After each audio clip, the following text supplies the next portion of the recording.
Allah. Sudah. Allah, Allah, Allah. Jamil, Jamil. Aman? Aman Ustazna. Aman. Siap. Alhamdulillah. Alhamdulillah. Alhamdulillah. Bismillahirrahmanirrahim. Langsung kita mulai ya Ustazna. Fadal. Baik, tamam. Bismillahirrahmanirrahim. Assalamualaikum warahmatullahi wabarakatuh. Innal hamdalillah nahmaduhu wa nasta'inuhu wa nastaghfiruh wa na'udzu billahi min syururi anfusina wa min sayyiati a'malina. May yahdihillahu fala mudilla lahu wa may yudlilhu fala hadiyalah. Wa nashhadu an la ilaha illallah wa anna Muhammadar Rasulullah sallallahu alaihi wasallam. Puji syukur kita haturkan kepada Allah Subhanahu wa taala. Alhamdulillah, alhamdulillah, alhamdulillah. Berkat nikmat dan karunia beliau, kita diberikan kesempatan dan kesehatan agar bisa kembali merasakan nikmatnya menjemput rindu, rindu dari bertemunya bersama warisan Rasulullah Shallallahu alaihi wasallam. Innal ulama'a warasatul anbiya, dengan para ulama dan menghadiri Raudhatun min Riyadil Jannah, taman dari taman-taman surga. Replika dari surga ini adalah majelis ilmu. Dan mudah-mudahan kegiatan webinar kajian fikih kurban kita pada saat sekarang ini juga dinilai oleh Allah Subhanahu wa taala sebagai amal jariah bagi kita, sebagai persiapan juga bagi kita untuk nanti barangkali ada dari kawan-kawan atau Bapak Ibu sekalian yang berniat untuk ibadah kurban seperti itu, untuk lebih lagi memperdalam ilmunya, sehingga ketika menunaikan ibadah kurban itu memang semaksimal mungkin. Al ilmu bil amal justru itu.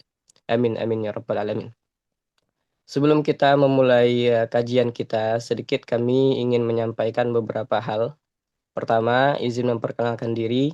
Nama kami Dahri Gunawan Oloan. Sekarang, alhamdulillah diberikan kesempatan oleh Allah untuk mengenyam pendidikan di Universitas Al-Azhar Kairo, Mesir. Alhamdulillah sekarang lagi menempuh ujian akhir. Mohon doanya juga dari kawan-kawan semuanya agar diberikan kelancaran dan lulus dengan nilai yang memuaskan. Begitu juga di beberapa peserta juga ada di antara teman-teman kami lagi masa ya alhamdulillah masih bisa menyisihkan waktu untuk terus belajar, apalagi menjemput semangat ataupun ilmu dari senior kami, Ustadz Fakhri Emil Habib LCMA, seperti itu. Lalu kami juga haturkan terima kasih kepada beberapa pihak. Yang pertama itu kepada El Husam sendiri, sebuah lembaga kajian di Minangkabau yang berfokus kepada kajian Islami dan kitab-kitab klasik ulama-ulama terdahulu.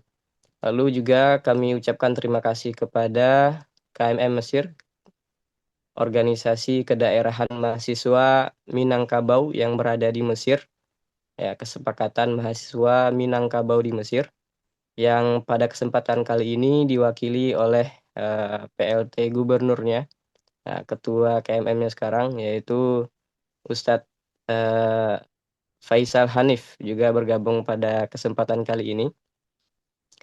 Dan juga ada dari pihak Madrasah Mahmud Yunus, yaitu lembaga di bawah atau lembaga otonom yang bekerja sama dengan KMM dalam rangka memperkuat kajian internal antara mahasiswa Minang yang ada di Mesir seperti itu. Alhamdulillah di beberapa kesempatan yang lalu kami sempat diskusi dengan Buya Fakhri Emil Habib perihal tentang bagaimana sekiranya kita itu kembali menguatkan semangat dakwah dan semangat keilmuan yang berada di baik mahasiswa Minang di Mesir maupun masyarakat Minang yang ada di ranah Minang itu sendiri. Dan salah satu langkah yang bisa kami usahakan ya, mengadakan webinar-webinar seperti ini supaya ada konektivitas antara kita juga. Sehingga kebermanfaatannya bukan hanya menyempit kepada kami saja, begitu, tapi juga kepada Bapak Ibu kami yang sangat kami cintai, keluarga-keluarga yang berada di ranah Minang seperti itu. Bertepatan dengan momentum bulan haram ataupun bulan haji, dan juga barangkali kita yang belum berkesempatan untuk haji, Allah kasih kesempatan yang hampir sama pahalanya, yaitu kurban. Bagaimana nanti kita mengulik sedikit banyaknya perihal tentang fikih kurban, lalu relevansi ilmu fikih itu terhadap apa yang bisa kita amalkan dalam kehidupan sehari-hari, serta bagaimana Nabi itu memang mencontohkan kurban yang sebenar-benar kurban. Apa rahasia di balik kata kurban? Lalu apa kaitan dan korelasinya dengan Idul Adha?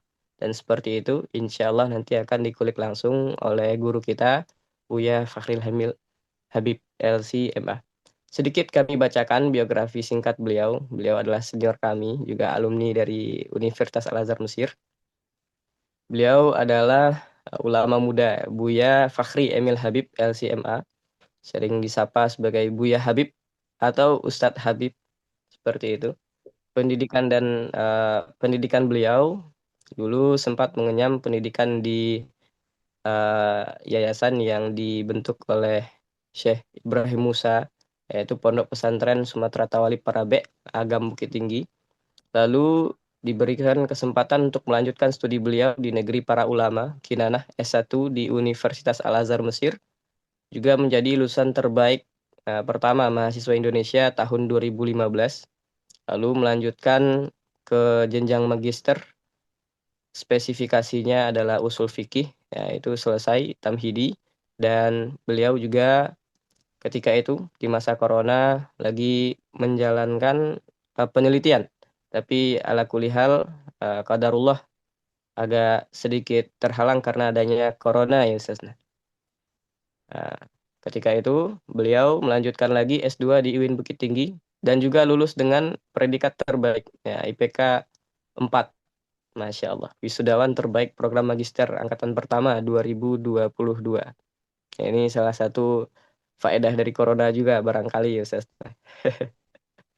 Kiprah dan aktivitas beliau bukan hanya aktif di keilmuan saja, tapi ternyata juga ilmu yang beliau pelajari dengan para masyayikh dan juga yang beliau kulik dalam buku-buku para ulama itu terimplementasikan dalam aktivitas sosial beliau, ya. Dulu ketika berada di Mesir juga aktif menjadi wakil presiden PPMI Mesir, sekelas ini organisasi induknya mahasiswa Indonesia di Mesir itu bernama PPMI, dan beliau menjadi wakil presiden waktu kala itu, dan juga sempat menjadi pimpinan umum di media kemasisiran atau kemahasiswaan Indonesia di Mesir, Informatika, dan juga sekarang lagi fokus untuk kembali Babaliak Kasurau, konotasinya gitu ya Ustadz ya, Babaliak Kasurau, supaya masyarakat Minang juga kembali mengenyam dan menikmati karya-karya para ulama. Bagaimana seharusnya seorang muslim itu belajar. Bagaimana seorang dai itu memang bisa dan pantas dikatakan sebagai seorang dai di El Husam. Dan juga keorganisasian beliau sekarang aktif di Perti, ya Ustaz ya, dan Muhammadiyah di Agam. Nah, sekaligus juga beliau aktif di dunia kependidikan, terutama di pondok Pondok Pesantren CBS, ya, Sekolah Internasional, Pembina Persiapan Timur Tengah. Ya. Teman-teman kami yang di Mesir juga banyak alumni dari ICBS. Dan juga beliau juga aktif mengisi konten-konten yang edukatif di media sosial. Nanti kawan-kawan, Bapak Ibu juga bisa melihat di deskripsi grup kami sudah canangkan channel FB beliau dan juga IG beliau. Gitu. Kalau YouTube barangkali bentar lagi ya, Seth? Atau udah ada? Udah ada, tapi untuk Oh, video yang udah ada. panjang-panjang. Bisa juga nanti kita cantumkan di grup, insya Allah. Selain itu juga beliau selain mendalami ilmu bahasa Arab, tentunya juga ilmu bahasa Inggris juga. Dan juga sedang mendalami bahasa Prancis. Bonjour, Ustaz. Anda Bonjour. tidak mendalami, iseng-iseng saja. Bisa, Comment allez-vous? Masya Allah. Kamu tahu? Masya Allah, tabarakallah. Begitu barangkali kawan-kawan Bapak Ibu semuanya biografi tentang beliau. Dan mudah-mudahan selama 1,5 jam nanti, insya Allah kita akan dibersamai oleh beliau kembali mengikuti jejak keilmuan yang diwariskan oleh Rasulullah Shallallahu Alaihi Wasallam. Untuk timeline acara kita, mungkin setelah ini kita langsung masuk ke materi 1,5 jam seperti itu kira-kira. Lalu segala pertanyaan yang ingin ditanyakan nanti silakan dirampung dulu Di setengah jam sebelum penutupan nanti kita akan tanyakan dan kita buka sesi tanya jawab seperti itu. Dan juga kami ingatkan bagi teman-teman dan Bapak Ibu keluarga kami semuanya, selama proses penyampaian materi mungkin barangkali mikrofonnya di mute dulu dan segala pertanyaan silahkan dipersiapkan dulu, dicatat. Kalau mau disampaikan di kolom komentar juga silahkan. Nanti kan kami bacakan satu persatu jika waktunya memungkinkan. Seperti itu. Dan sekalipun nanti ada masalah teknis, ya kalau ada suaranya yang kurang jelas atau masalah-masalah teknis yang lainnya, silahkan disampaikan saja di kolom komentar seperti itu. Kalau mic, nanti kami izinkan buka mic, baru dibuka mic-nya. Seperti itu Bapak Ibu. Bagi yang ingin buka kamera juga silahkan, bagi yang tidak juga silahkan. Dan juga kita perhatikan adab-adab dalam majelis. Kita niatkan hanya karena Allah Subhanahu wa Ta'ala, tulus untuk belajar dan juga untuk mengamalkan ilmu-ilmunya nanti, insya Allah. Seperti itu barangkali yang ingin kami sampaikan. Dan insya Allah kita akan mulai. Bismillahirrahmanirrahim. Silakan Al-Ustaz, waktu dan kesempatan kami persilahkan. Assalamualaikum warahmatullahi wabarakatuh. Bismillahirrahmanirrahim. Alhamdulillahi rabbil alamin. Wa afdalus salati wa atamut taslim ala sayyidil mursalin habibina wa syafi'ina Muhammadin an-nabiyil amin wa ala alihi wa sahbihi wa man tabi'ahum bi ihsanin ila yaumiddin. Fanawaina ta'alluma wa ta'lim wa naf'a wal intifa' wal ifadata wal istifadah wal hatha ala tamassuki bi kitabillahi ta'ala wa bi sunnati nabiyyihi sallallahu alaihi wasallam wa du'a ila al-huda wa dilalata ala al-khair ibtigha'a mardatillahi wa sawabihi wa qurbih. Allahumma 'allimna ma yanfa'una wanfa'na bima 'allamtana wa zidna ilma. Adik kami moderator Ustadz Dahri Gunawan Oloan, PLT Ketua KMM Mesir, keluarga besar Madrasah Mahmud Yunus, kemudian juga para penuntut ilmu, para pecinta Rasulullah Sallallahu Alaihi Wasallam, sahabat-sahabat semua. Mudah-mudahan Allah Subhanahu Wa Taala berikan keberkahan untuk acara kita pada siang hari ini, dan mudah-mudahan Allah Subhanahu Wa Taala berikan pula kepada kita futuh. Selanjutnya Allah juga berikan kepada kita istiqamah dalam menuntut ilmu, dan mudah-mudahan kita juga istiqamah dalam taat. Maka barangkali karena tadi tidak dilakukan oleh moderator, mungkin saya saja yang pimpin, agar doa kita diijabah oleh Allah, agar kita diberikan futuh, kita baca surat Al-Fatihah. Kalau kata Syekh Zakaria Al-Halabi, murid Syekh Yasin Al-Fadani, Al-Fatihah itu artinya pembuka. Kalau kita minta keterbukaan hati, kita minta keterbukaan pikiran, maka sebaik-baik wasilahnya adalah membaca surat Al-Fatihah. Mari kita sama-sama mulai dengan membaca Al-Fatihah.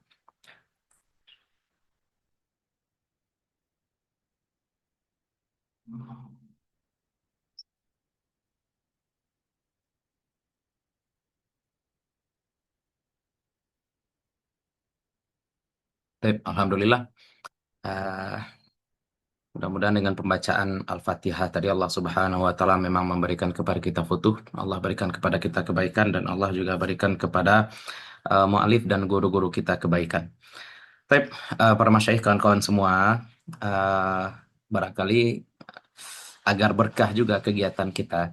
Jadi ilmu itu kan punya rukun ya, ada guru, ada murid, kemudian ada kitab ya, kutubun sihah, kemudian ada mudawamatun wa ilhah. Maka saya pribadi, insya Allah saya juga membuat modul, nanti modulnya akan kita bagikan setelah kegiatan ini ya. Kalau dibagikan sekarang jadinya spoiler gitu ya. Jadi insya Allah nanti kita akan bagikan modulnya. Sekarang kita akan mengambil ilmu, mengambil maklumat dari kitab Al-Yaqutun Nafis. Ya, dari kitab Al-Yaqut An-Nafis, ini kitab ma'ruf, dan saya yakin juga para masyayikh kalau yang ikut dengan saya itu sudah khatam ya. Dari Imam Asy-Syatiri. Kita baca dari situ dulu kitab Udhiyah, nanti baru kita bahas bagaimana kaitannya dengan praktek atau terapan fikih kurban di masa sekarang. Para masyayikh, sebelum kita masuk, membahas tentang kurban, kita harus pahami dulu bahwa praktek kurban dahulu dan sekarang itu berbeda ya. Di masa dahulu, normalnya kurban itu ya tidak pakai panitia-panitia. Yang melakukan kurban itu bisa yang berkorban langsung atau dia wakilkan kepada orang lain. Ya, bisa yang berkorban langsung atau dia wakilkan kepada orang lain.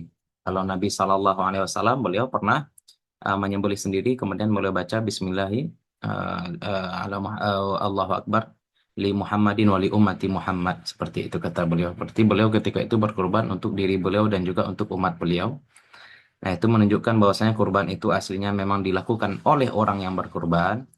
Tapi di sisi lain Nabi Shallallahu Alaihi Wasallam juga pernah mewakilkan kurban itu kepada Ali bin Abi Thalib, ya, radhiyallahu anhu, karamallahu wajhahu. Nah, maka dari sini ya kita ingin kita reset dulu ya kepala kita ya. Takutnya kita dalam bayangan kita kurban itu memang mesti ada panitianya dan memang sejak masa Nabi pasti ada panitianya dari Nabi. Ini bukan seperti zakat yang ada amil zakatnya ya, enggak.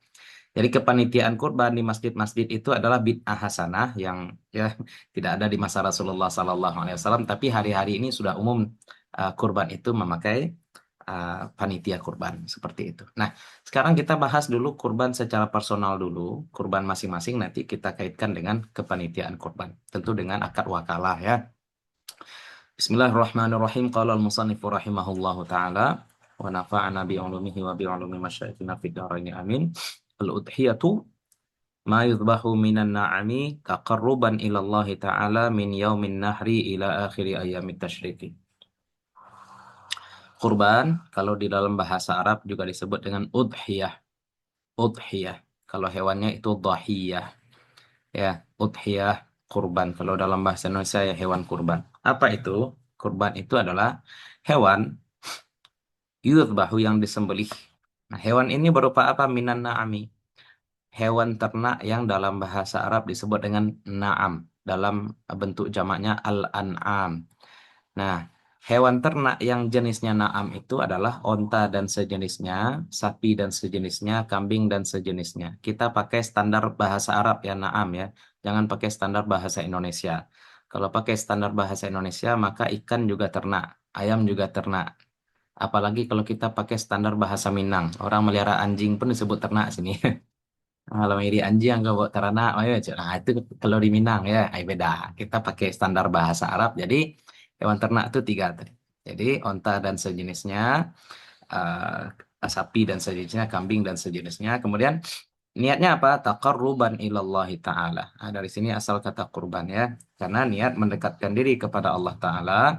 Kapan? Nah, ini penting juga nih. Kapan penyembelihannya? Kalau penyembelihan dengan niat takarrub itu juga banyak ya. Dengan niat syukur kelahiran anak, misalkan itu akikah, tapi itu tidak disebut kurban. Waktunya adalah dari hari Nahar atau hari Idul Adha sampai kepada akhir hari Tasyrik. Berarti ada total 4 hari kita bisa melakukan penyembelihan kurban. Tanggal 10, 11, 12, dan 13 bulan Zulhijjah. Nah, apa hukum tadhiyah? Hukum tadhiyah ini adalah sunnatu ainin lil munfaridi. Hukumnya adalah sunnah ain bagi perorangan. Ya, sunnah ainiyah. Tapi kalau bagi satu keluarga maka hukumnya kifayah. Maksudnya kurban kepala keluarga itu sudah mewakili pahala bagi seluruh anggota keluarganya. Ya, satu kepala keluarga ya, atau breadwinner seperti itu ya. Itu sudah kalau dia berkorban maka satu keluarga juga dapat pahala. Kalau ingin lebih daripada itu boleh, tidak masalah. Sama dengan menjawab salam ya. Menjawab salam itu juga wajib kifayah ya. Mengucapkan salam itu sunnah, tapi kan sunnah kifayah ya. Kalau satu rombongan berjumpa dengan rombongan yang lain gitu ya. Satu saja dari rombongan yang pertama membaca assalamualaikum itu kan sudah cukup. Nah, tidak semuanya harus baca assalamualaikum. Yang menjawabnya baru fardu kifayah seperti itu. Ya. Satu saja yang menjawab waalaikumsalam, maka satu rombongan itu sudah dapat pahalanya. Kira-kira seperti itu. Nah, jadi itu tentang makna kifayah. Kita tidak ingin membatas-batasi ya para masyayikh ya. Kalau misalkan satu keluarga 7 orang dan tujuh-tujuhnya ingin berkurban, tafadhol, tidak masalah. Ya, tapi tadi itu ya sebenarnya ketika kepala keluarga berkorban dan keluarganya rela, keluarganya izin, ya keluarganya pasti dapat pahala lah. gitu ya. Jadi kita jangan kira ketika kita mendukung bapak kita berkurban kita tidak dapat pahala. Ya boleh jadi kita maunya malah duit untuk kurban itu pakai aja untuk jajan Pak gitu ya. Duitnya pakai untuk ganti HP baru Pak. Kita maunya mungkin seperti itu. Ketika kita rela, kepala keluarga kita, ayah kita, suami kita mungkin itu berkorban berarti kita juga mendukung amal. Makanya kebaikan keluarga Abu Bakar itu ya bukan cuma untuk Abu Bakar As-Siddiq radhiyallahu anhu tapi untuk keluarga beliau. Kenapa? Karena ketika beliau menyumbang 100% harta, keluarga beliau rela ya. Dan ini memang beda levelnya dengan kita. Ini para masyayikh tolong jangan tiru ya.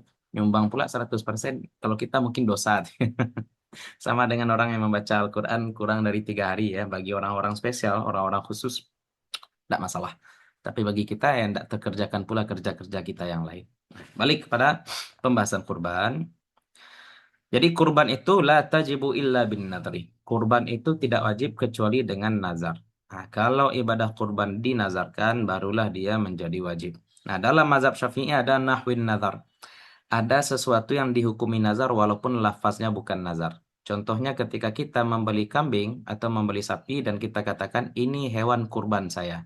Walaupun lafaznya bukan saya bernazar kurban, tapi nah ini perhatikan nih kalau yang belajar ya, kalau yang tidak tahu barangkali lafaz nazar saja dan ini memang bahasa lah ya, bahasa. Jadi redaksinya ya saya mau membeli hewan untuk ibadah kurban. Nah, itu belum.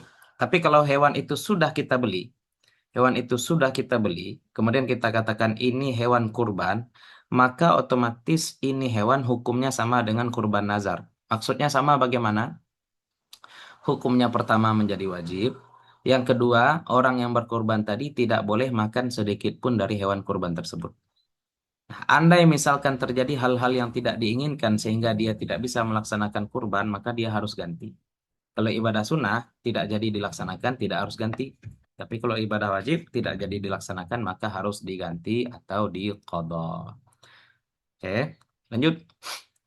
Syurutut tadhiyati, syarat-syarat hewan kurban, syarat-syarat penyembelihan. Ya, syarat-syarat kurban itu bisa disebut kurban apa? Ada 4. Arba'atun. Yang pertama an-na'amu.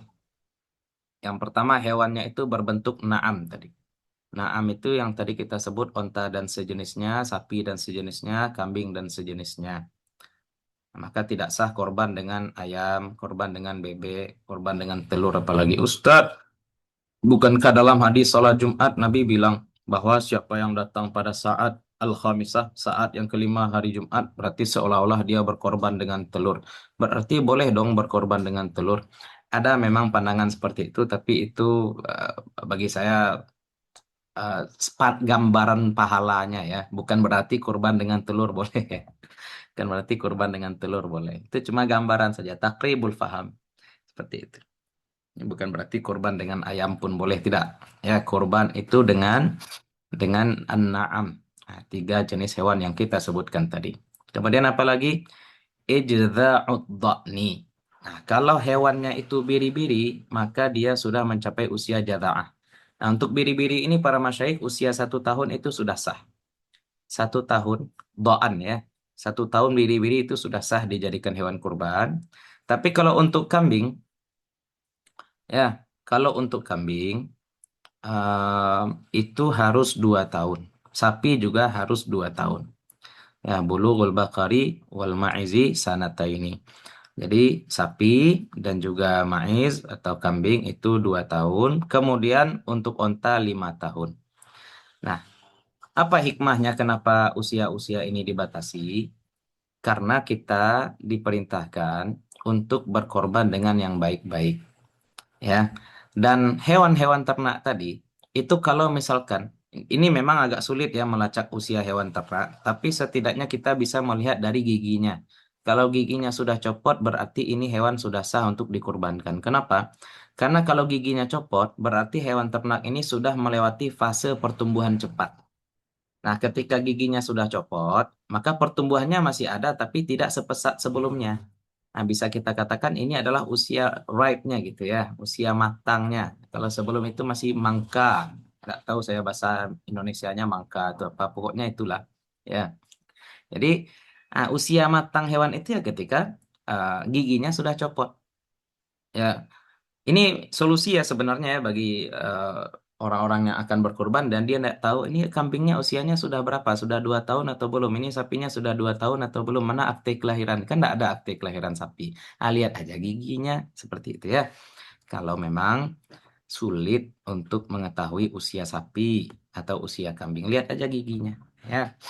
Kalau ukuran manusia, kokola puber, begitu ya. Nah, kira-kira hewan kita juga seperti itu ya.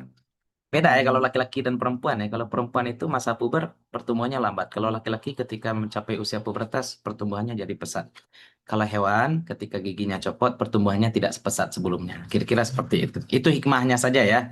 Tapi tentang pembatasan usia tadi itu kan adalah tauqif sebenarnya. Seperti itu Nabi SAW sampaikan dan kita hanya mencari-cari hikmah kenapa Nabi memberikan batasan seperti itu. Nah, kalau kita pakai standar mu'tamad, walaupun sapi itu beratnya sudah ratusan kilo, tapi usianya belum 2 tahun, maka tidak sah kurban. Dan ini menjadi bahan pertanyaan bagi sebagian kawan-kawan kita ya. Sama dengan ayam. Ayam itu hari-hari ini sudah bisa dipanen 4 bulan, 3 bulan ya, sudah bisa disembelih. Jadi percepatan pertumbuhan hewan itu real gitu ya, nyata. Sapi juga seperti itu. Jadi sapi itu 1 tahun itu sudah berat ya, sudah banyak dagingnya. Apakah boleh dikorbankan? Kita jawab tidak. Ya, kita bukan anti hikmah, anti maqasid, akan tetapi selama redaksi hadis itu masih bisa diamalkan, maka jangan ditakwil-takwil, jangan dipalingkan kepada maqasid. Ya, selama dalil masih bisa diterapkan, maka jangan berputar atau berpaling kepada maqasid. Karena mengamalkan dalil pun juga tidak lari dari maqasid loh ya. Mengamalkan dalil itu kita tidak lari dari maqasid. Maka ini, mohon maaf ya, ada juga fatwa orang nanti eh, tentang batasan orangnya ya, nak. Batasan orang, misalkan satu kambing untuk 1 orang, satu sapi untuk 7 orang, satu onta ada yang mengatakan untuk 7 orang atau 10 orang, karena memang redaksi hadisnya seperti itu. Sekarang misalkan harga kambing itu 3 juta dan harga sapi simental itu 30 juta, maka ada sebagian kalangan, ya, makasidi istilahnya kita sebut, itu mengatakan berarti satu sapi ini boleh untuk kurban 10 orang. Kenapa? Karena minimal kurban 1 orang 3 juta. Minimal kurban 1 orang 3 juta. Maka kalau harga kambing itu 30 juta, berarti bisa untuk 10 orang. Itu berarti walaupun secara hitung-hitungan matematisnya mungkin cocok, mungkin masuk, tapi kita berarti berpaling dari dalil. Dan lagi-lagi kita katakan, selama dalil bisa diterapkan, bisa dipakai, jangan kita lari dengan dalih apapun. Mau itu maqasid, mau itu hikmah, dan lain sebagainya. Nah, kita i'malul lafzi aula min ihmalihi ya. Mengamalkan lafaz itu lebih utama daripada mengabaikan lafaz. Selanjutnya, wa faqdul aibil ladzi yunqisul ma'kula. Kemudian ketiadaan aib yang mengurangi al-ma'kul, mengurangi daging atau bagian yang bisa dimakan dari hewan tersebut. Maka Nabi Shallallahu Alaihi Wasallam melarang kurban dengan sapi atau hewan ternak yang pincang, yang buta seperti itu, atau yang tanduknya patah. Jadi eh, ketika belajar dengan Syekh Mustafa, beliau sampaikan bahwa dulu ternak itu ya diternakkan, digembalakan, dilepas begitu saja untuk makan sendiri ya. Maka kalau sapi itu atau kambing itu pincang, buta, maka dia akan kesulitan makan. Nah, maka otomatis hewan-hewan yang cacat-cacat seperti itu dagingnya kurang. Nah, itu kata beliau dulu ya. Ada pembahasan sebenarnya untuk fikih kontemporer ya. Kalau sekarang kan hewan-hewan itu dikandangkan, mau dia buta, mau tanduknya patah, mau dia pincang, makanannya itu tetap ditakar sama. Jadi hewan yang buta dan hewan yang bisa melihat tetap sama-sama gemuk.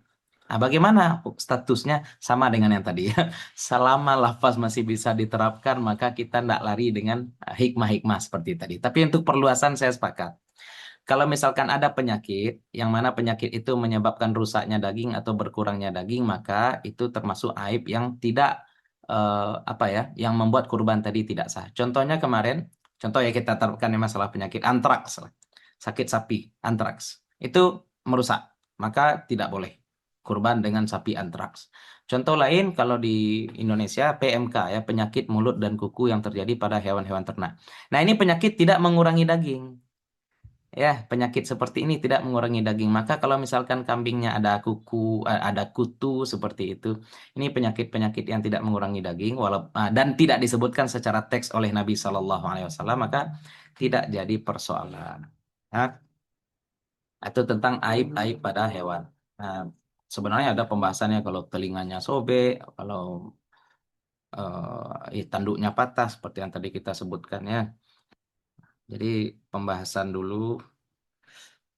Kalau kulitnya kurang bagaimana Syekh? Jadi ada pertanyaan. Kalau kulitnya kurang bagaimana Syekh? Kenapa kalian nanya kulit? Kata beliau kan. Karena orang Indonesia makan kulit sapi. Kaget beliau ya. Memang kulit sapi bisa dimakan tapi tidak lazim ya orang-orang Arab makan kulit. Nah, kalau kita di Indonesia mungkin kalau bulu sapi bisa dimakan ya kita makan juga. Semuanya dimakan ya. Orang-orang Arab, enggak. Orang-orang Arab, kalau kawan saya yang orang Mesir, sempat ada orang Mesir tinggal di rumah kami dulu satu orang, namanya Yahya Abud. Itu mahasiswa terbaik Usuluddin ya, Mumtaz, Martabat Syaraf, orang Mesir, jurusan Akidah Filsafat. Jadi beliau cerita ternyata di rumah beliau ayam itu dibagi empat. Sorry, mohon maaf, bukan dibagi empat. Ayam itu kalau ayam kampung satu orang satu ekor ayam. Kalau ayamnya ayam putih satu orang setengah ekor ayam. Kemudian sayap-sayap ayam itu dibuang. Nah, kata beliau katanya seperti itu. Waduh, kamu mubazir. Saya bilang kamu mubazir. Karena kita pakai standar orang Indonesia ya. Orang Indonesia kan kulit ayam mau jadi cemilan enak. Kalau orang sini enggak. Sorry, orang sana ya. Orang Arab enggak. Makanya orang Indonesia ini stunting semua ya. Kecuali yang dapat MBG mungkin wallahu alam. Lanjut, lanjut, lanjut. Selanjutnya, an-niyatu 'inda dzabhi. Berniat ketika menyembelih. Berniat ketika menyembelih. Awit ta'yin atau menjelaskan. Fi malam yu'ayyan bin nadri. Pada perkara, pada hewan yang tidak dijelaskan dengan nazar.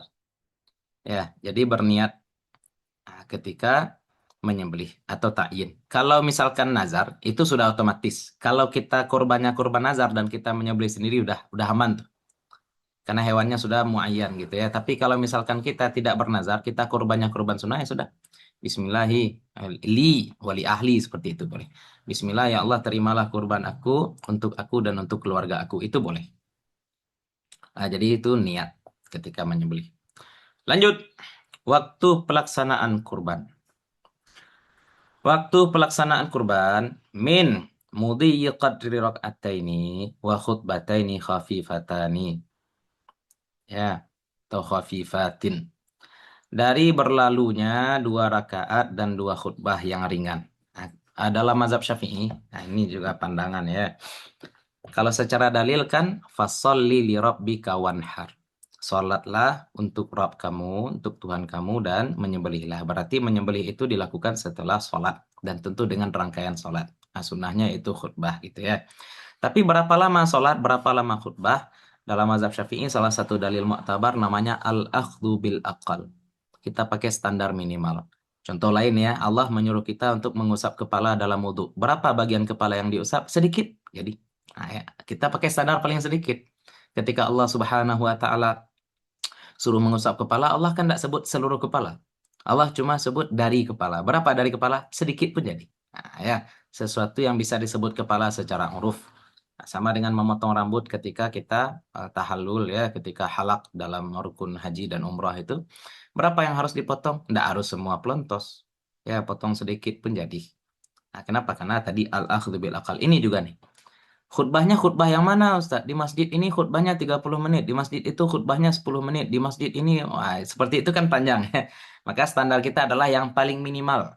Mana yang paling minimal? Ya, di minimal khutbah ya anggaplah kalau min tulu'i syamsi yaumin nahri dan durasinya itu dari terbit matahari hari raya. Berarti dari terbit matahari waktu syuruk, ya waktu syuruk itu bukan waktu duha.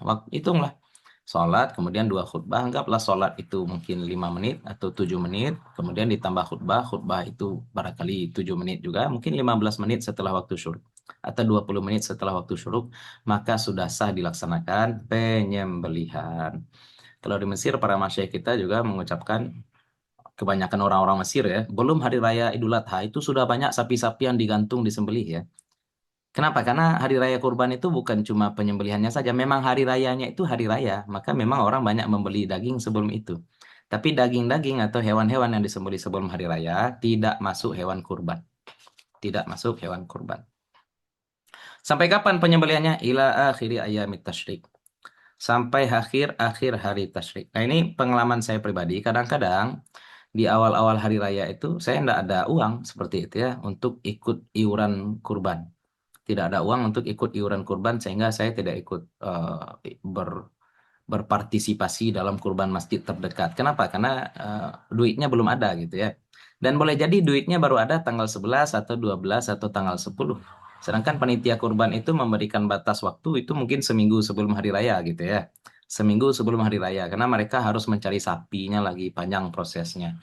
Maka kita ya para kawan-kawan kita kan tidak harus terikat dengan panitia kurban. Datangi saja kandang kambing terdekat, kemudian minta tolong kepada pemilik kandang tadi, pemilik ternak tadi. Saya mau cari kambing yang usianya 2 tahun untuk saya kurbankan sebagai ibadah bagi saya. Seperti itu. Itu boleh ya. Jadi kalau memang ada rezekinya, kalau memang ada rezekinya. Dan itu ya saya sudah 2 tahun seperti itu ya.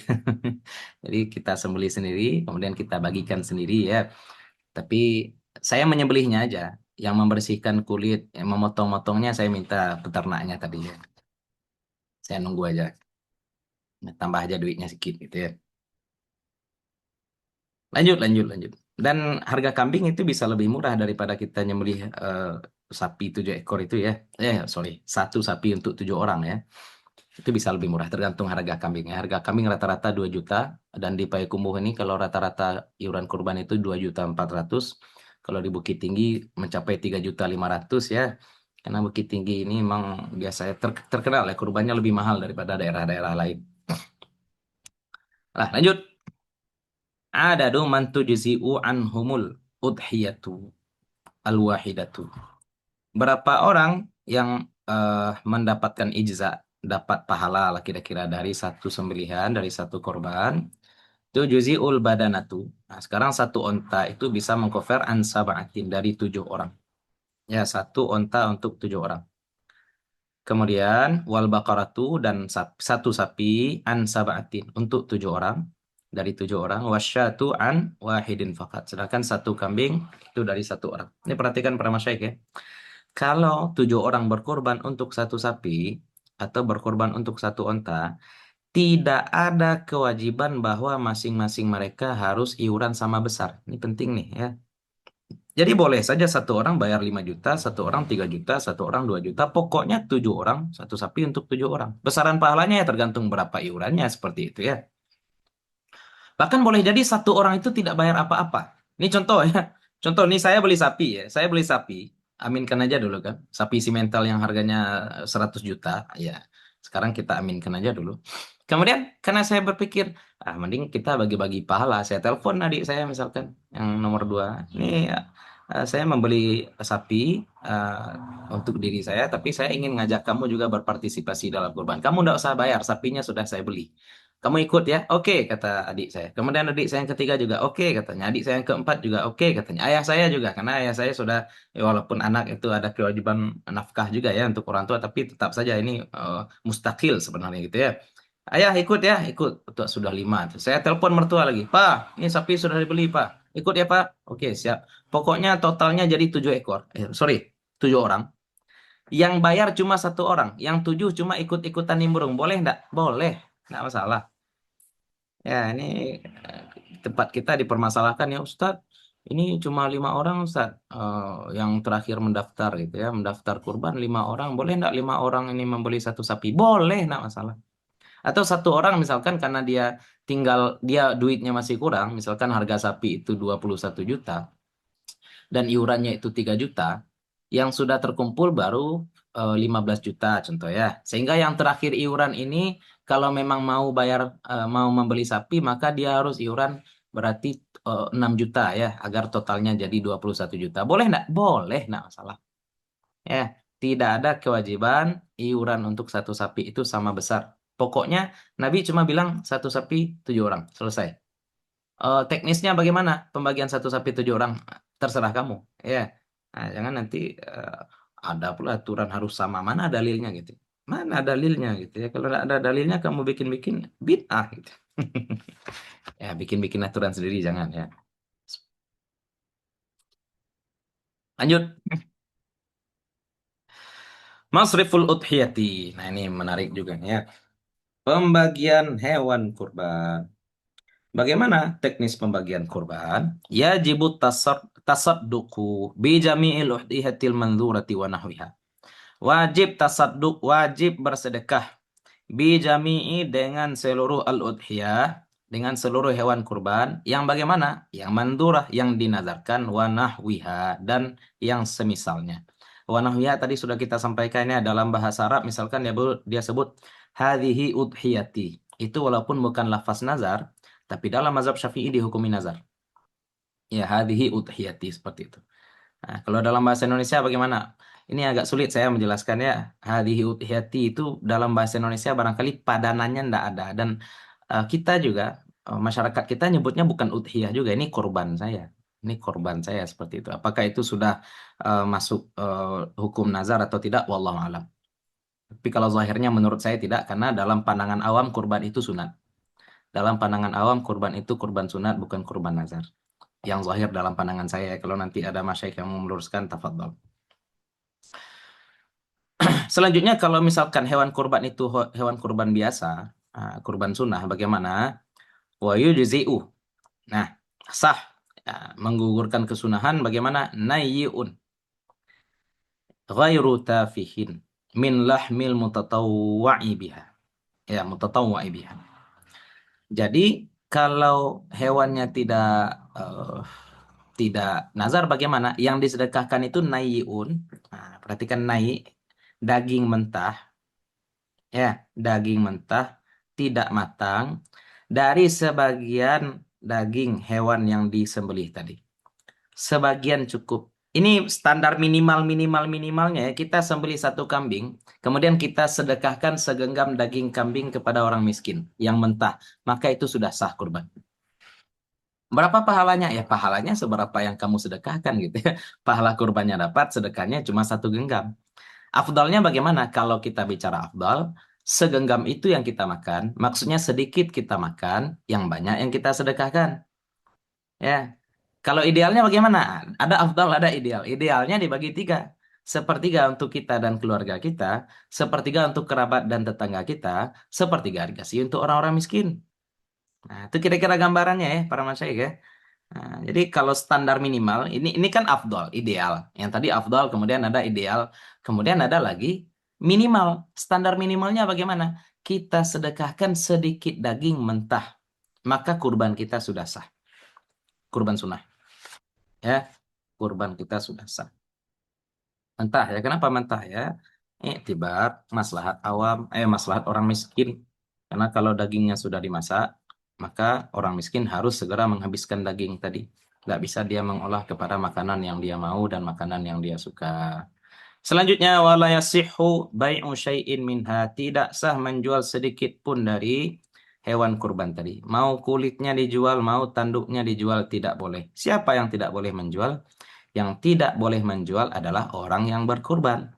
Ketika hewan tadi, dagingnya atau kulitnya atau barangkali tulangnya itu diberikan kepada orang miskin, maka bagi orang miskin, daging tersebut adalah daging sedekah, bukan daging kurban. Makanya bagi orang miskin boleh itu dijual. Ya, orang yang berkurban tidak boleh menjual. Ya, man ba'a udhiyatahu fala udhiyatalahu, kata Nabi. Menjual hewan kurban maka tidak ada kurban baginya. Berarti tidak boleh menjadikan hewan tadi atau bagian hewan tadi sebagai alat transaksi. Apapun itu bentuknya ya. Bentuk alat transaksinya apapun itu. Mau jadi upah untuk tukang jagal itu juga tidak boleh. Tapi kalau misalkan ini boleh ya, ini boleh. Gambaran, ada yang bertanya kepada kami nih ya. Jadi dia berkorban. Dia berkorban sendiri saja di rumah satu sapi. Kebetulan anaknya itu mau nikah setelah hari tasyrik atau di hari tasyrik. Sehingga daging kurban tadi dia jadikan sebagai bahan membuat randang untuk berelat anaknya gitu ya. Nah, untuk pesta pernikahan anaknya. Sah atau tidak? Tergantung. Kita tunaikan dulu yang wajib tadi ya. Sembelihlah sapi, sedekahkan segenggam atau setengah kilo atau sekilo. Sedikit saja dari daging sapi tadi sedekahkan. Ini tanda syarat bahwasanya hewan ini adalah hewan kurban. Sisanya dimasak, dijadikan sebagai hidangan untuk pesta. Itu boleh. Tapi kalau semua dagingnya itu dimasak baru diberikan, walaupun diberikan kepada orang-orang miskin, tidak sah jadinya. Jadi tunaikan dulu yang wajib ya, tunaikan dulu yang wajib dari hewan kurban kita tadi. Selebihnya tasarruf kama tasya. Selebihnya setelah kita tunaikan yang wajib tadi terserah kamu. Mau kamu apakan itu daging, mau dimasak, mau disup, mau dibikin dendeng kering. Tafadhol. Ya. Tapi kalau misalkan dia punya usaha bakso gitu ya, dia kurban kemudian dagingnya itu dia pakai untuk bakso, enggak sah. Tidak sah. Ada juga yang bertanya pada saya tuh ya. Jadi dia punya usaha bakso dan eh, penjual tulang kaki sapi di pasar itu mewanti-wanti kepada beliau. Apa katanya? Beberapa hari ke depan kami tidak menyembelih karena hari raya kurban. Itu katanya. Sehingga ibu ini bingung juga gimana ya? Nanti saya bikin bakso dari mana? Saya bisa dapat kaldu sapi. Biasanya ada kaki sapi, sekarang tidak ada kaki sapi. Jadi beliau tanya ke saya, boleh nggak saya kumpulkan kaki sapi orang-orang yang berkurban itu, kemudian saya jadikan sebagai bahan kuah bakso. Nah, beliau bilang seperti itu. Saya bilang boleh. Karena itu kurban orang lain, bukan kurban ibu kan saya. Jadi yang tidak boleh menjual itu orang yang berkurban. Yang tidak boleh menjual adalah orang yang berkurban. Kalau sudah disedekahkan atau dihibahkan, maka tafadhol. Tapi ada guru saya juga, Ustaz Taufik Suwar ya, ayahnya Ustaz Abdurrahman. Itu beliau pernah komen, kalau bagian dari hewan kurban itu diberikan, ini dari Fathul Mu'in ya, kalau bagian dari hewan kurban itu diberikan kepada orang kaya, maka tidak boleh dijual. Tapi kalau diberikan kepada orang miskin, maka orang miskinnya boleh menjual. Kenapa? Karena hadiah itu tidak boleh dijual. Jadi saya mikir, apa ya alasannya hadiah itu tidak boleh dijual? Padahal kan kalau secara muamalah kan sudah jadi tamlik ya. Kalau barang itu sudah menjadi milik kita, mau melalui hadiah, melalui waris, melalui hibah, melalui sedekah, terserah. Kalau barang itu sudah jadi milik kita, maka kita bebas mentasarufkannya kepada apapun yang kita mau. Maka barangkali hikmahnya kenapa kalau hadiah itu tidak boleh dijual, karena hadiah itu diberikan karena penghargaan. Kalau hadiah itu kita jual, berarti kita tidak menghargai pula orang yang memberi kita hadiah. Kalau orang miskin, kita belikan kain atau kita belikan baju, dan ternyata baju itu dijual oleh orang miskin, kita tidak masalah. Karena kita pikir, oh mungkin memang dia butuhnya yang lain.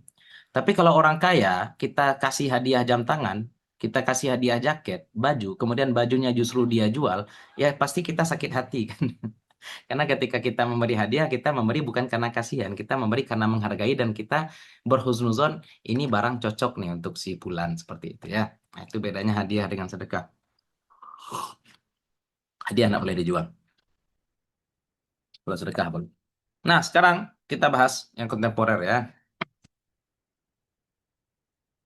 Jadi Nabi Shallallahu Alaihi Wasallam itu eh, mewakilkan penyembelihan hewan ternak beliau, hewan kurban beliau itu kepada Sayyidina Ali bin Abi Thalib. Dan ini menunjukkan bahwa ibadah kurban itu bisa diwakilkan. Ibadah badaniyah kan rata-rata semuanya tidak boleh diwakilkan ya kecuali ibadah haji ya. Ibadah-ibadah lain itu tidak boleh diwakilkan. Nah, kalau kurban bagaimana? Ibadah kurban itu boleh diwakilkan. Nah, tentang akad wakalah, perwakilan, perwakilan itu bisa bil ujrah atau bil ghairi ujrah. Bisa perwakilan itu dengan upah, bisa pula perwakilan itu tidak dengan upah. Itu tergantung akad di awal saja. Maka hukum asalnya dulu, hukum asalnya untuk panitia kurban yang ada di masing-masing tempat kita hari-hari ini, hukumnya mubah, boleh. Nah, terkait pembahasan iurannya bagaimana? Nah, ini akhir tahun lalu lah ya, kalau tidak salah itu kita panjang juga nih diskusi dengan beberapa guru di yayasan ya. Apakah panitia kurban itu harus menjelaskan secara detail pengeluaran pelaksanaan kurban? Maksudnya membeli hewannya sekian, transportasinya sekian, makanan hewan kurban menjelang hari raya sekian. Enggak, tidak harus seperti itu. Ya, tidak harus seperti itu. Jadi panitia kurban bisa menyebutkan saja bagi Bapak Ibu yang ingin ikut berkurban bersama kami di masjid, maka biayanya adalah 3 juta. Contoh, 3 juta itu bagaimana? Untuk pelaksanaan kurban. Jadi jangan sebut untuk membeli hewan kurban saja. Kalau untuk membeli hewan kurban ya, jadinya untuk membeli kurban saja itu. Ya, sama dengan kita daftar umroh. Kita bayar biaya umroh itu kan untuk pelaksanaan umroh, bukan untuk membeli tiket ke Mekah. Tapi di situ sudah terangkum tiketnya, hotelnya, makannya, fasilitas busnya, dan seterusnya. Sama dengan kurban. Jadi sebutkan saja untuk pelaksanaan kurban di masjid kita maka biayanya 3 juta. Misalkan seperti itu ya. Atau 3.500.000 itu sudah selesai. Kalaupun ada sisa uang bagaimana? Sisa uang maka sisa uang itu tergantung bagaimana kemudian panitia mengelola. Karena peserta itu sudah menyerahkan bulat-bulat kepada panitia. Ustadz harus ada kejelasan ya carilah di mana masjid yang memberikan kejelasan. Walaupun memang peserta kurban berhak juga menuntut, meminta ya. Saya ingin kejelasan anggaran tafadhol. Tapi tanpa kejelasan pun itu sudah sah. Ya. Nah, kalau banyak tetek bengeknya Ustaz, dia cuma iuran 3 juta panjang pula interogasinya panitia. Enggak usah. Debbie aja lah sendiri ibu. Gitu kan aja lah kan. Aman pula. Nah, itu gambaran saja ya. Maksudnya kita minta tolong sama orang sebenarnya ya. Kita minta tolong sama orang. Jangan seolah-olah kita merasa tidak rela ketika saya pribadi tidak akan merasa tidak rela. Kalau panitia kurban itu dapat laba, tidak masalah. Selama labanya itu normal-normal saja ya. Selama labanya itu normal-normal saja dan akadnya itu aman, sah gitu ya. Jangan bai'ul fuduli ya. Bai'ul fuduli itu dalam mazhab Syafi'i kan tidak boleh. Misalnya nanti panitia kurban ada yang bertugas mengasah pisau, ada yang bertugas mencari sapi, ada yang bertugas mendirikan tenda, ada yang bertugas memberi makan sapi menjelang hari H. Kan banyak tuh panitia itu terdiri dari badan-badan. Nanti panitia ini pergi membeli sapi, harga sapinya itu 13 juta, kemudian sampai di masjid jadinya 17 juta. Dia memposisikan dirinya itu sebagai penjual lagi, padahal dia panitia. Dia panitia, dia datang ke kandang sapi, kemudian dia membeli di kandang sapi 13 juta, pas sampai di masjid jadinya 17 juta. Kemudian dia pakai hailah. Hailahnya apa? Tadi saya posisinya pembeli dengan penjual di mana? Di kandang sapi. Sekarang di masjid saya posisinya saya penjual. Ya, saya penjual dan saya menjual kepada panitia. Padahal dia panitia juga gitu. Nah, ini namanya buy al fuduli. Dia jadi penjual, dia jadi pembeli. Tujuannya untuk apa? Untuk markup tadi, markup harga. Dalam mazhab Syafi'i tidak boleh. Wallahu alam dalam mazhab lain bagaimana ya? Tapi kayaknya dalam mazhab lain tidak boleh juga ya. Nah, ini tidak boleh. Nah, itu berarti ada kejelasan seperti itu ya. Apalagi itu tentang panitia. Ya, ya tentang pembelian, tentang operasional, sampaikan saja. Jadi tidak masalah dibulatkan misalkan dari awal 3 juta. Tapi sebaiknya memang ada keterbukaan antara panitia dan peserta, sampaikan. Bu, ini biaya 3 juta untuk iuran kurban akan kita pakai untuk membeli hewan kurban, menjemput hewan kurban, memberi makan hewan kurban menjelang hari H, membeli plastik, membeli batu asahan untuk konsumsi ketika hari H dan seterusnya. Kalau misalkan berlebih, bagaimana status uangnya? Kalau bisa ada kejelasan seperti itu dari awal. Kalau berlebih, Ibu atau Bapak, duitnya, uangnya akan kita pakai untuk maslahat bersama, untuk masjid, untuk orang-orang miskin, untuk anak-anak yatim, terserah. Ya, sebaiknya memang seperti itu. Itu sebaiknya ya, ndak harus dalam muamalah ndak harus juga sedetail itu ya. Ya, itu tentang panitia, dulu, tentang iurannya. Kemudian eh praktek-praktek di tengah-tengah masyarakat. Praktek-praktek di tengah masyarakat. Yang pertama di sebagian tempat ada yang daging kambingnya itu di atau daging sapinya itu dimasak di lokasi kurban. Ini kita jawab dulu ya. Ini kalau tidak ada pertanyaan tidak masalah karena ini pertanyaan yang berulang-ulang ya. Kalau ada hewan yang dimasak di lokasi kurban, bagaimana hukumnya? Saya berikan gambaran dulu ya yang tidak sah ya, yang tidak sah seperti ini. Di suatu tempat yang disembelih adalah 10 ekor sapi dan 2 ekor kambing. Kemudian 2 ekor kambing itu langsung saja disembelih di tempat dan dimasak di tempat semuanya. Maka gambaran ini kurban kambingnya tidak sah. Kenapa tidak sah? Karena tadi kita sampaikan minimal ada sebagian kecil daging yang disedekahkan dalam bentuk mentah. Ada sebagian kecil daging yang disedekahkan dalam bentuk mentah. Maka boleh kambingnya dimasak? Boleh-boleh saja. Tapi sisihkan dulu sebagian daging dalam bentuk mentah untuk disedekahkan. Nah, sama dengan sapi. Misalkan ada 10 sapi, tadi tidak ada kambingnya. Nah, kalau 1 ekor sapi dimasak seluruhnya untuk makan, maka tidak sah. Tidak boleh. Jadi ambil sedikit sedikit bagian dari masing-masing sapi untuk dimasak. Nah, itu tidak masalah.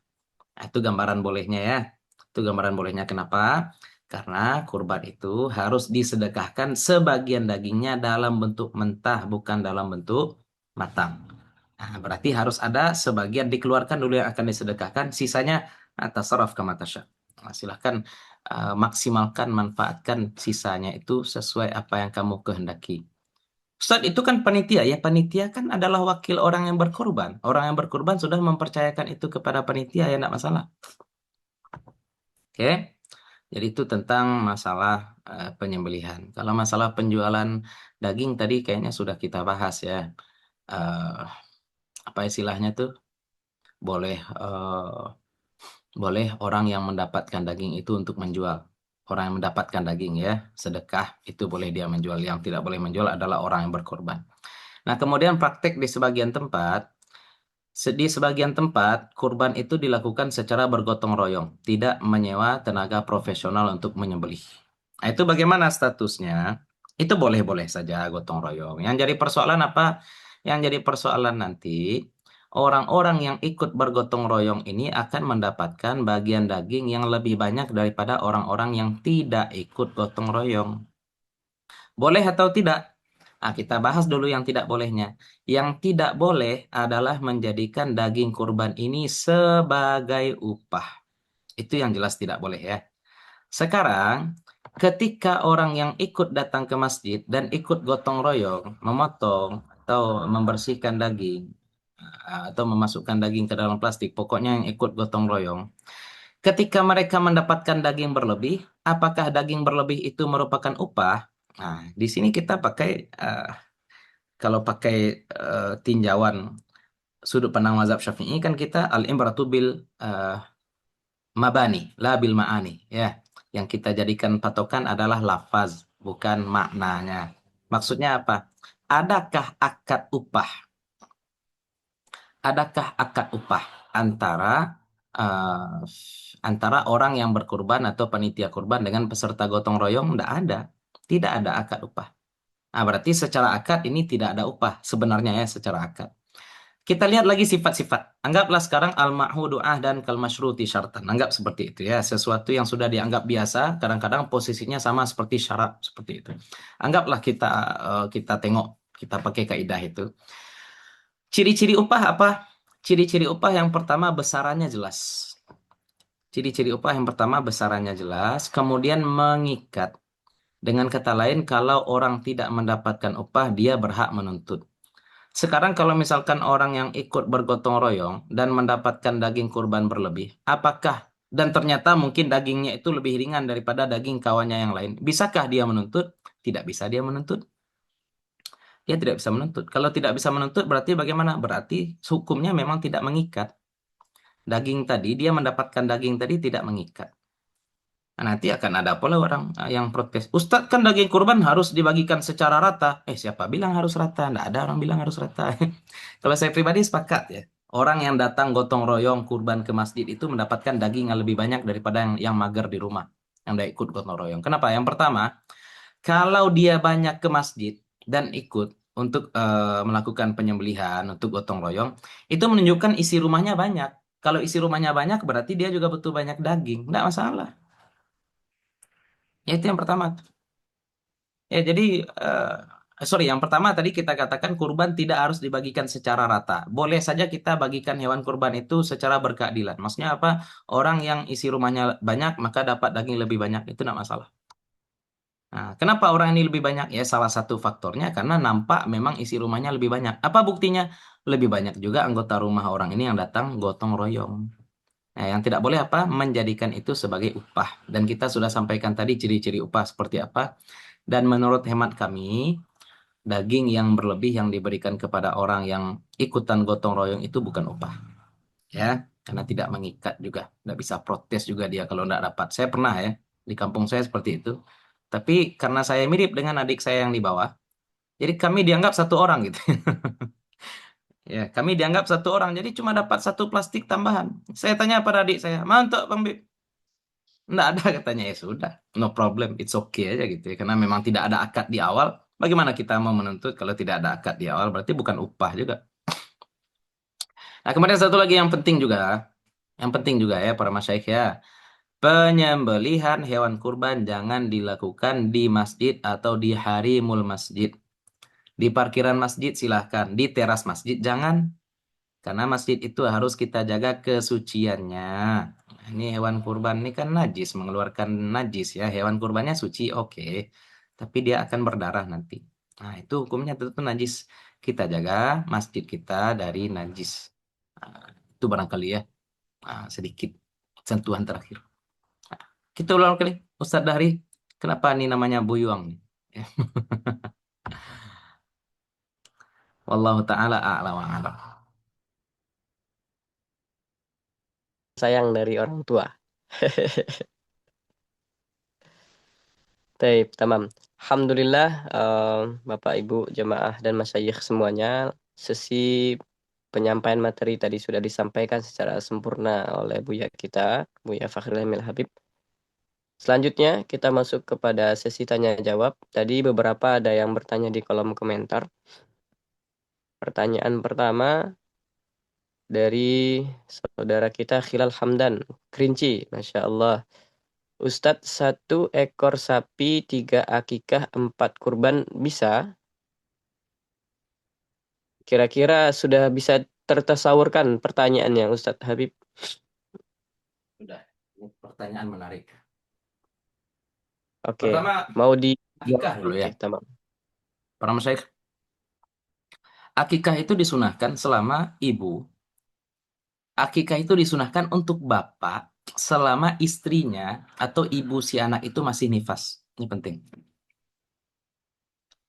Lepas daripada itu, mau akikah bisa, tapi namanya bukan akikah. Namanya sedekah. Tetap dapat pahala ya, tetap dapat pahala. Nah, kita tidak akan katakan itu tidak dapat pahala juga. Wa maka Allahu liyudhi'a imanakum. Tapi sunnah akikah itu untuk bapak, kemudian dilakukan selama ibu itu masih nifas. Kalau memang posisinya seperti itu, ternyata lahir anak kembar, 1 laki-laki, 1 perempuan, 1 anak laki-laki, 2 kambing, 1 anak perempuan, 1 kambing. Pas pula hari raya Idul Adha. Bolehkah digabung? Boleh. Ya, zahir boleh digabung 1 sapi dengan niat 3 akikah dan 4 kurban. Wallahu ta'ala a'lam. Jazakumullah khair jaza. Ini juga ada beberapa pertanyaan Ustadz. Syukron Ustadz. Iya, penjaza. Sembari kita masih ada waktu, beberapa menit ke depan. Ini mungkin pertanyaan dari bagi yang belum bisa ataupun belum direzekikan oleh Allah untuk berkurban. Apa amalan terbaik yang bisa digunakan di season musim kurban ini, Ustadz? Gitu. Supaya nggak merasa tertinggal dari segi Ya, pahalanya. amalan terbaik untuk orang yang belum bisa kurban adalah bersabar. Ya, amalan terbaik untuk orang yang belum bisa berkurban adalah bersabar. Itu dulu, maksudnya sabar dulu ya, jangan. Dan irinya boleh ya, iri dalam artian seperti ini ya. Irinya seperti ini. Wah, kawan saya berkurban, mudah-mudahan besok saya juga mampu berkurban. Itu iri yang boleh. Yang tidak boleh itu dengki ya. Wah, teman saya berkorban, sok-sok pula dia mudah-mudahan besok dapat antraks. Ah, itu tidak boleh itu. Ah, itu hasad ya. Nah, kalau iri dalam artian untuk motivasi amal bagi kita itu tidak masalah. Jadi yang penting kita mulai dengan sabar dulu. Kemudian kita bantu siapapun yang berkorban sebisa kita. Nah, karena siapa yang membantu kepada kebaikan atau mengajak kepada kebaikan, maka dia juga dapat pahala kebaikan tadi. Bagaimana ya? Termasuk tadi kita bantu mencarikan kambingnya, bantu mencarikan sapinya, bantu menyembelih, bantu memotong-motong, atau bantu membagi-bagikan. Itu juga adalah salah satu cara agar kita dapat pahala kurban meskipun kita tidak ikut berkurban. Nah, pokoknya kita bantu kebaikan apapun. Ya, nanti kita membantu orang yang berpuasa agar bisa berbuka dapat pahala puasa. Ya enggak? Sama dengan kurban. Kita bantu. Kalau kita juga enggak bisa membantu bagaimana? Setidaknya kita bersyukur ketika dapat hewan kurban. Nah, itu. Jadi jangan jadi orang miskin mutakabir ya enggak? Kalau jadi orang miskin, kita harus jadi orang miskin yang banyak bersyukur juga. Nah, mutawadhi ya, seperti itu ya. Terima kasih. Nah, doakan kebaikan untuk orang yang berkorban agar rezekinya nanti banyak gitu ya. Agar bisa berkorban. setiap tahun dan kita juga dapat. Nah, itu juga merupakan bentuk amal-amal bagi orang yang tidak mampu berkorban. Pokoknya apapun posisi kita dan kondisi kita, kesempatan beramal itu ada. Kesempatan beramal itu ada. Nggak bisa syukur, sabar. Nggak bisa kurban, nerima kurban. Nggak bisa zakat, nerima zakat. Ya, itu aja barangkali. Wallahu ta'ala a'lam. Baik, jazakumullah khair jaza. Tadi ada yang raise hand, silakan Ustadz Ibrizul Khair.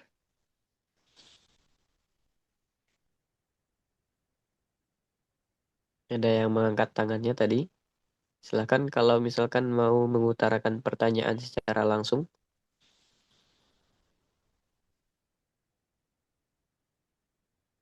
Allah pencet. Oke. atau salah pencet. Baik. Sambil menunggu mungkin barangkali emang beneran mengangkat tangan. Tadi juga ada pertanyaan di kolom komentar perihal tentang oh ini satu lagi ada yang bertanya Ustadz, mana afdol bangun masjid pada saat masjid membutuhkan atau kurban padahal udah sering kurban seperti itu. Fikih afdoliyah. Membangun masjid atau berkorban. Man Hmm. bana masjidan aula bila binatin banallahu lahu qasran fil jannah atau kama qala Nah, sallallahu alaihi wasallam. Jadi sallallahu pahala alaihi wasallam. membangun masjid ini besar juga ya para masyayikh ya. Pahala membangun masjid ini besar juga dan pahala kurban besar juga. Sebenarnya kaidah kita simpel saja. Idza amkanal jam'u batalat tarjih. Why not both? Kenapa enggak dua-duanya? Kita nyumbang juga untuk pembangunan masjid, kita juga nyumbang untuk kurban. Dan saya pikir kalau memang momennya kurban, ya sudah kurban lebih afdal. Kalau momennya memang kurban, terutama bulan-bulan menjelang Zulhijjah seperti sekarang, maka kurban lebih afdal. Ya, maksudnya pembangunan masjid kan lepas hari raya kurban juga bisa gitu ya. Ada lagi tuh rezekinya untuk pembangunan masjid insya Allah ya. Tapi kalau untuk masa-masa hari-hari ini ditanya seperti ini kepada saya, maka saya katakan maka kurban adalah lebih utama. Nah, kalau di hari-hari lain, tentu membangun masjid itu lebih utama. Kita tidak mengecilkan pahala masing-masing, kita hanya menjelaskan bahwasanya momen saat ini maka kurban itu lebih lebih afdal. Itu barangkali itu. Baik, jazakumullah khair jaza. Wajuz itu makanya. Pertanyaan selanjutnya. Izin bertanya Bu ya. Oh, ini siapa? Ibrizul Khair. Oh ya, silakan. Ustazna. Tamam. Langsung aja Ustaz. Tamam. Anda mau bertanya Bu ya. Eh, Bolehkah niat berkorban itu digabungkan dengan akikah? Semisal kita menyembelih kambing saat kurban. Nah, itu sekaligus untuk niat mengakikahkan anak. Di mana nanti sebagian daging itu dimasak untuk akikah Bu ya. Untuk Iya, akikahan. Nah, betul. apa hukumnya Bu ya? Syukran. Bismillah, alhamdulillah, wassalatu wassalamu ala rasulillah. Eh, kalau kita lihat di eh, ini pembahasannya banyak di ya di qawaid fikih ya, pembahasan tentang al-umur bimaqasidiha. Kaidah pertama itu al-umur bimaqasidiha innamal a'malu binniyat. Ada memang beberapa amal yang bisa digabungkan niatnya walaupun amalnya cuma satu. Contohnya mandi Jumat dengan mandi junub itu mandinya satu kali tapi niatnya bisa digabung gitu ya. Ada juga contoh lain sholat tahiyatul masjid dengan sholat sunnah qobliyah. Itu amalnya sekali tapi niatnya dua dan dua-duanya dapat pahala.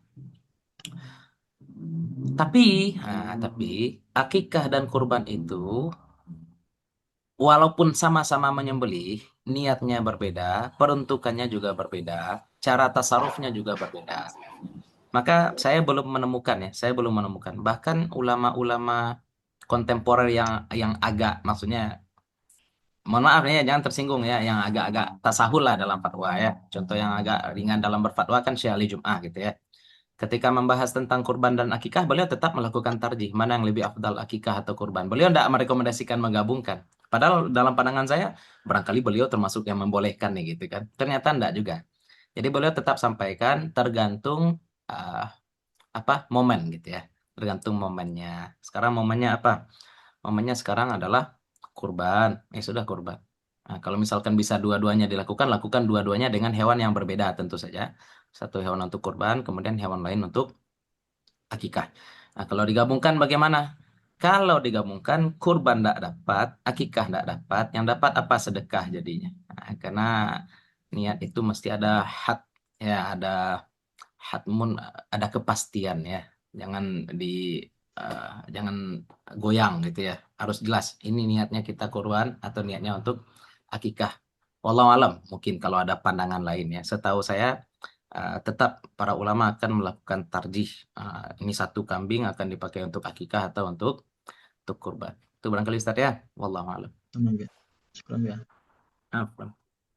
Jazakumullah khair jasa. Juga ada pertanyaan ya, Ustadz, semisalnya pada saat menumbangkan hewan kurban kakinya patah, apakah kurbannya tetap sah? Tadi terlewat. Zahirnya tidak sah ya. Zahirnya secara teks tidak sah. Pincang itu tidak sah untuk kurban, termasuk kalau kakinya patah tidak sah untuk kurban.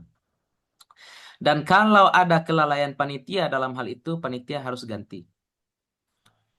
Oke, para masyayikh ya. Ini panitia tanggung jawabnya berat loh ya. Mereka harus memastikan bahwa kurban ini dilaksanakan sesuai dengan aturan syariat. Termasuk hewan ini harus selamat dari aib-aib. Ya, walaupun dagingnya memang tidak kurang kan ketika kakinya patah, memang kita juga sudah katakan tadi dagingnya tidak kurang. Itu kan perluasan maqasidnya nanti dagingnya berkurang atau tidak. Tapi secara teks tetap kena ya. Secara teks dalil Nabi larang kita berkorban dengan hewan yang pincang, maka jangan berkorban dengan hewan yang kakinya patah. Kecuali kakinya patah setelah mati. Kalau kakinya patah sebelum mati ya berarti kan ya tibar tuh bil khawatim ya. Sebelum menjelang mati itu dia posisinya bagaimana? Butakah dia, pincangkah dia, patahkah kakinya? Maka panitia kurban harus berhati-hati dan kita katakan kalau ada kelalaian panitia kurban dalam hal ini wajib wajib ganti doman. Tapi kalau memang itu musibah, kalau memang musibah saja bukan kelalaian panitia, bagaimana? Maka iat wakil itu iat amanah ya. Iatnya bukan iat doman tapi iatnya iat amanah. Kalau memang kejadiannya seperti itu ya sudah. Tetap disembelih, tapi sahnya bukan sebagai kurban, sahnya sebagai sedekah. Gimana dong Ustaz? Namanya juga musibah. Ya, kalau memang musibah. Tapi kalau ada kelalaian maka wajib doman, wajib ganti. Itu barangkali Ustaz. Allahu a'lam. Jazakumullah khair jasa. Mungkin beberapa pertanyaan yang ada di kolom Yang ada komentar di kolom maupun komentar maupun yang mohon maaf, mungkin barangkali yang masih masih membuka mic-nya membuka dimatikan dulu. Baik, tam. Ada beberapa pertanyaan di kolom komentar yang barangkali menurut hemat kami tadi sudah dijelaskan oleh Buya atau Ustadz kita. Itu mungkin bisa kami jadikan solusi.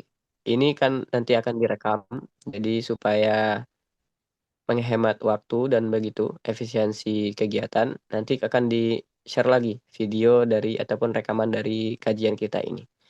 Pun tadi Ustadz Habib bilang bahwasannya ada modul yang akan dikasih sebagai catatan tambahan bagi kita bersama untuk bisa mengulang-ulang lagi perihal itu. Tip.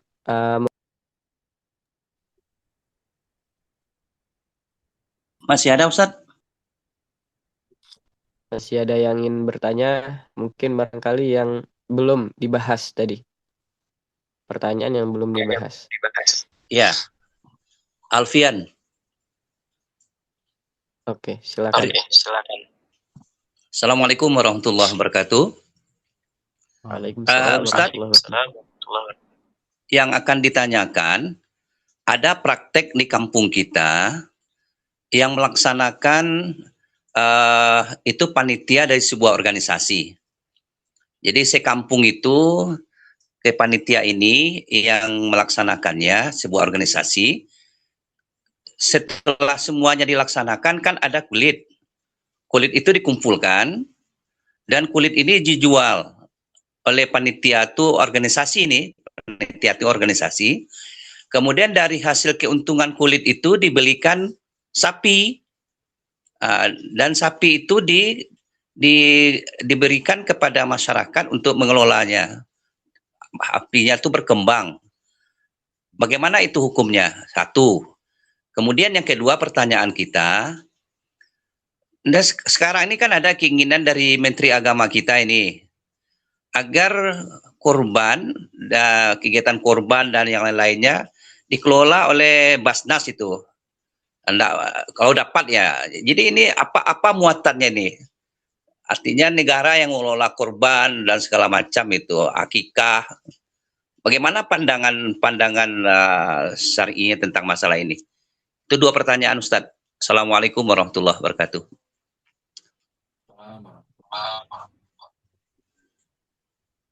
Pertama saya tangkap tadi Bapak ya.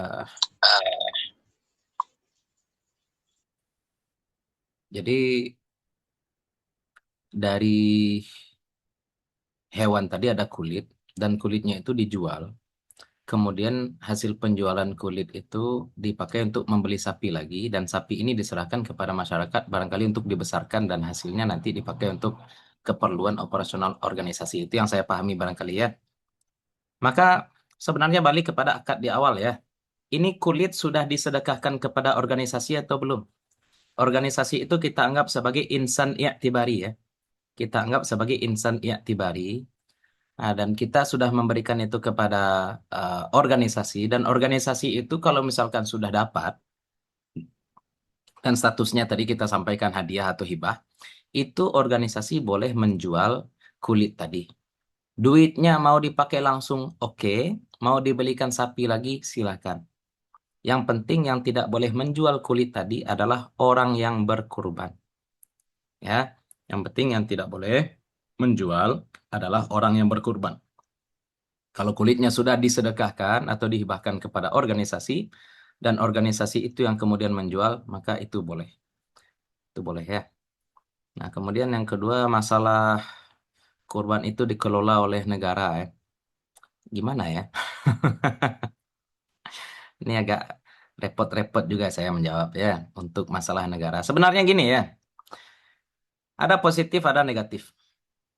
Kita di Mesir. Itu barangkali kawan-kawan tahu ya. Di Mesir itu tidak ada Kementerian Agama, adanya Wizaratul Auqaf, Kementerian Wakaf.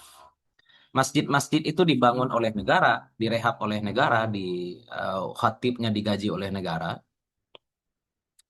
Ini salah satu contoh saja ya nanti qis ala ma qultu. Dari sistem seperti ini, maka yang bisa menjadi imam, yang bisa menjadi khatib, yang bisa ceramah di depan umum itu adalah orang-orang yang memang kompeten, memang tersertifikasi.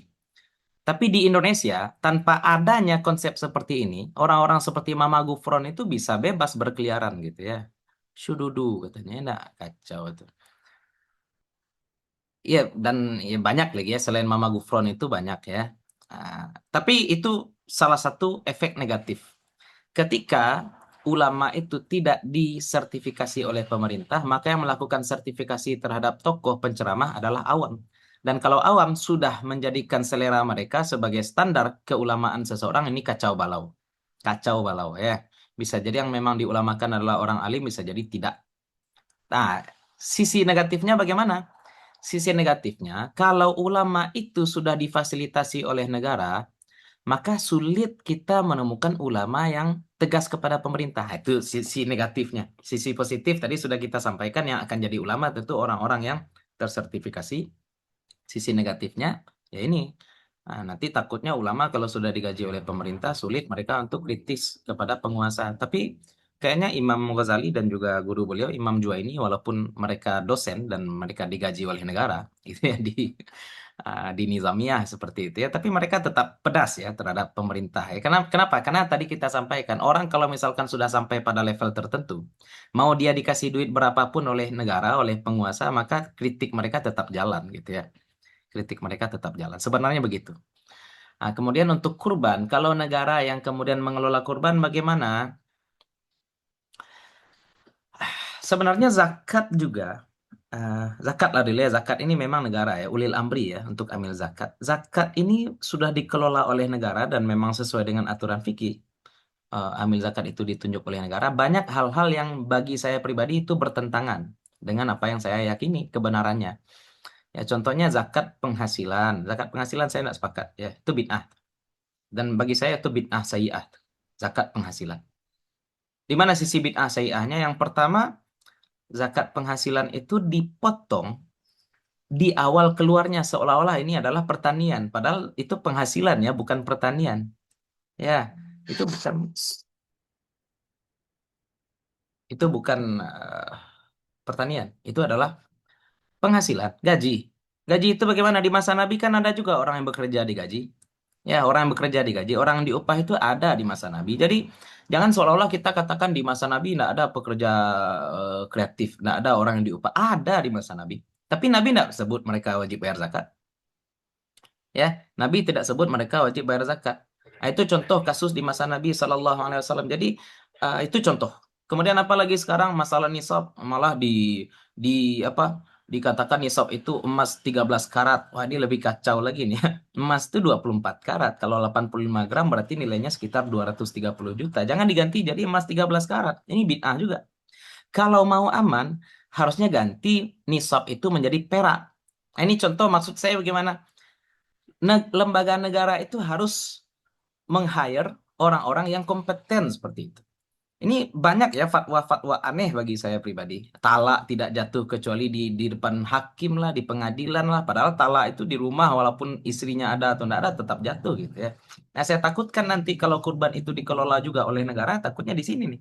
Ini masalah. Ya, ketika keputusan-keputusan yang diambil oleh lembaga kurban nanti sifatnya politis. Yang nanti dipakai pula kurban untuk MBG lagi. Arah-arahnya kan ke situ ya. Arah-arahnya ke situ. Saya pribadi, kalaupun negara nanti bikin lembaga kurban, so what gitu ya. Kita kan tetap bisa berkurban sendiri. Ya, nggak usah pening-pening pula kita. Toh, selama ini lembaga juga bikin, negara juga bikin badan amil zakat, dan tidak semua kita membayar zakat melalui badan amil zakat kok gitu ya. Nah, itulah gambarannya. Kalaupun negara bikin, ya so what gitu. Yang penting kita lakukan ibadah sesuai dengan zon kita.